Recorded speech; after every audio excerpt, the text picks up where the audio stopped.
Welcome back to another episode of the Natty Teacher. I'm, of course, the Natty Teacher. And today's lesson this morning, early morning, it is not even 6:30 yet. Been here just a couple minutes away from the gym. Today's lesson is our pull A session. Okay, so we got back, we got some rear delts, we got some biceps, all that kind of fun jazz. The back portion of this pull workout, as you guys may or may not know, is more focused on the lats. Definitely more of it's called a lat bias workout here for the back portion. Yeah, great stuff here. Today, later on, again, this is stuff that usually is not filmed. I do have some higher rep body weight calf work at home, and then some cardio as well. Again, whether it's the off season or you're in contest prep or you're just trying to get in better shape, folks, do your cardio, please. Do it. You won't.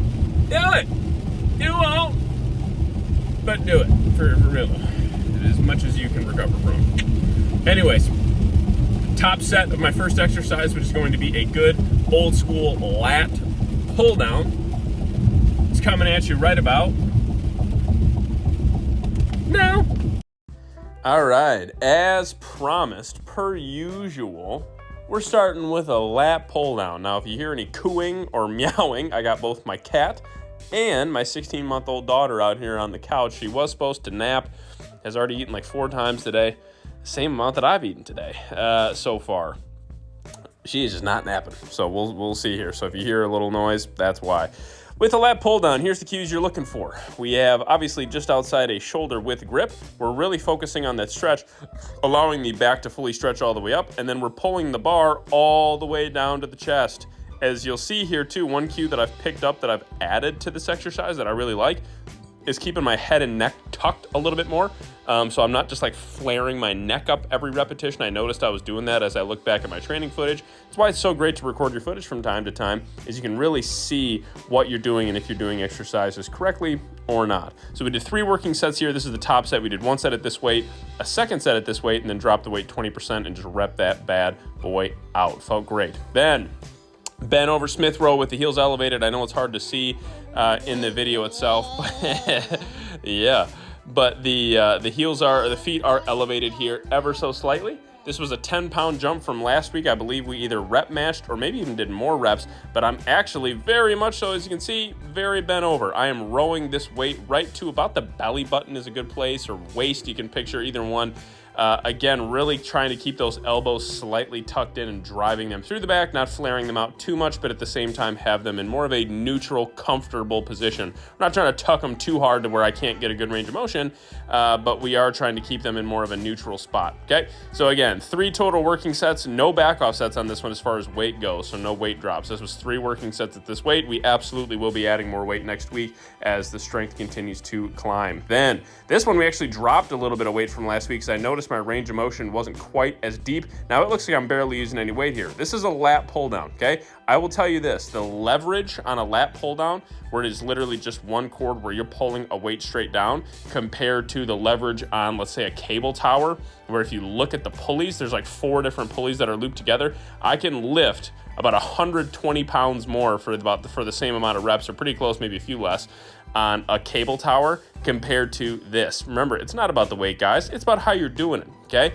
I already did some big movements for the back. This one, what we're trying to do is drive the elbow straight down through the lat. That's where I have my hand right now. I have my hand on my right lat there, and I am literally trying to feel every single repetition as I drive that elbow straight down through the lat. Not to the lat, through the lat. You should feel that lat contract and squeeze every single rep that you do on this exercise. Again, you don't need to use crazy loads, but make sure that you're doing it correctly. If it's open, I would highly recommend doing this on a lat pull down machine. You can do it seated or on the floor like I am, whatever's most comfortable for you.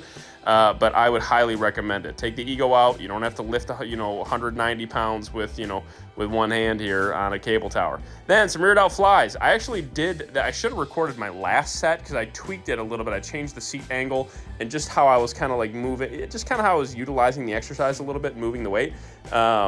And I like that a lot better, but you can still see a good idea here. It's pretty much the same, just a little bit of a different angle. Again, with rear delt flies here, guys, this is an exercise I do 6 total working sets of, but split between 2 sessions. So we did 3 working sets here, and then we're gonna do another 3 working sets on Thursday, okay?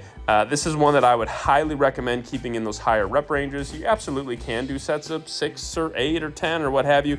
I've just found for me, and the rear delts being such a small muscle group, that keeping those reps in that, I don't know, 10 to 20 or maybe even 12 or 15 to 20, keeping it really high or, moderately high, maybe even more if you want. I've found that working in those rep ranges and really squeezing the crap out of the rear delts seems to work the best. Okay, that is what I've found for me. May not be for you, but for me, that's what I've found to work the best for sure. Again, 3 working sets here today. We will do an additional 3 working sets on Thursday. Then dumbbell hammer curls. Now, what we've got going on here. Okay, I did up the weight a little bit, but you're gonna tell, or you should be able to tell, hopefully, that even as I've upped the weight a little bit, I did 3 working sets with the 45s last week. Today we did 1 top set with the 50s and then 2 working sets. So 3 total working sets still, but 1 top set with the 50-pound dumbbells and then 2 additional sets with the 45s. So slowly trying to climb that up. You're still gonna see a lot of control here, okay? I'm leaning into the weight. I'm really not trying to swing the weight up too much. A little bit of body English ain't gonna kill you. I don't care what anybody says. Getting a little bit of momentum is fine, but we're not trying to swing the weight. There's a huge, huge difference between momentum and swinging the weight, okay? Make sure that we are really controlling it. And then the butter of this exercise is really controlling the weight on the way down. Make sure you control the weight on the way down there. Yeah. And then my daughter's telling you guys too, control the weight on the way down, right? Mama will be home in just a little bit, yeah. Anyways, we did 3 working sets here. It felt really, really good. Pumps were awesome. Again, challenge yourself a little bit, but don't use so much weight to where you can't control it, okay? You'll see this last rep here, nice and slow and controlled, even on those last reps. Make sure you are getting that good control and full range of motion. Again, 3 total working sets here. Then we have some 1-arm cable curls, another one of my favorites for the biceps. Absolutely phenomenal for that thickness of the bicep. Obviously, I do this with both hands. I take only about 30-second breaks in between sets here. So I'll do like my left arm and then immediately do my right arm and then take about 30 seconds. Get a little sip of water, whatever, get kind of reset a little bit and then, go into my next set. There's no reason to take a 2-minute break, after your arms have already been resting, because obviously when I'm working the left arm, the right arm is resting and vice versa. So again, 3 working sets here. I like to keep this one, the reps on this exercise in particular, a little bit higher. I would say with this one, 12 to 20 is that ideal rep range. You can dip a little bit below that. I have before, but I've noticed that for like actual pump and mind muscle connection and feeling and all that, 12 to 20 on this one, and for a good range of motion, 12 to 20 seems to be ideal. Okay, so that is what I would absolutely recommend here. Okay, again, phenomenal exercise for those pumps. Push past your limits, man. You can see sometimes on these sets, I take a second, catch my breath a little bit and keep going. Do that. Train, man. If you got more in the tank, sometimes you got to empty the tank or get dang close to it, man. Freaking push yourself, man. Push it, baby. It's the off season. Time to grow. Pull a session in the books. Great stuff, man. Awesome workout. 20 million out of 10 workout. Dude, a 10 out of 10 workout means it was really good.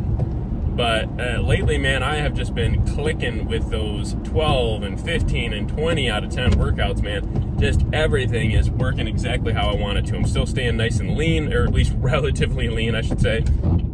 Putting on more size, putting on more weight slowly. Again, the scale is climbing up, but not too fast. It's just, like I said, I'm in a nice sweet spot right now. Training's really good, eating a ton of food, having fun with my diet, but I'm not eating, obviously, junk. I'm eating all good, clean food and growing in the right ways. So awesome workout. Played with a few exercises as far as making a few adjustments for like seat angles and whatever. Every once in a while when I feel like I could do better in an exercise, I reevaluate it. Maybe I'll bump the seat up 1 notch. Maybe I'll put my hands in a different place on the handles. There's little things like that you can do, absolutely, with literally every single exercise. Say like you're doing an incline dumbbell and you feel your front delts more than you feel your chest. Well, there's two things I would look at immediately. One, how low are you bringing down the dumbbells to your chest? And two, maybe just your seat angle's too high. You know, there's little things you can always do to be better in the gym, 100%. Deeper ranges of motion, more control, more reps, more intensity, whatever, more volume, less volume. There's always something you can do to be better. So my little post-workout rant here is I'm just straight running off of endorphins and adrenaline right now. Always try to be better with whatever you're doing. You know, it's not just about adding weight and reps.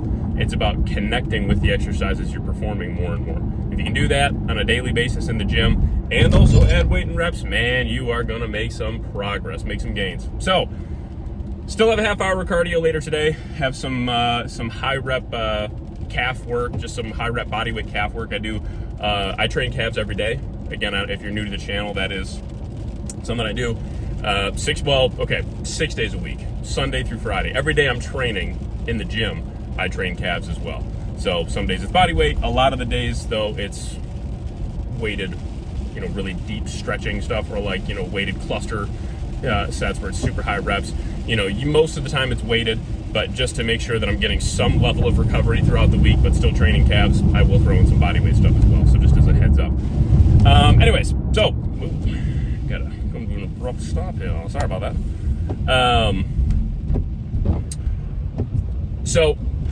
Make sure, if you have not already, that you like this video.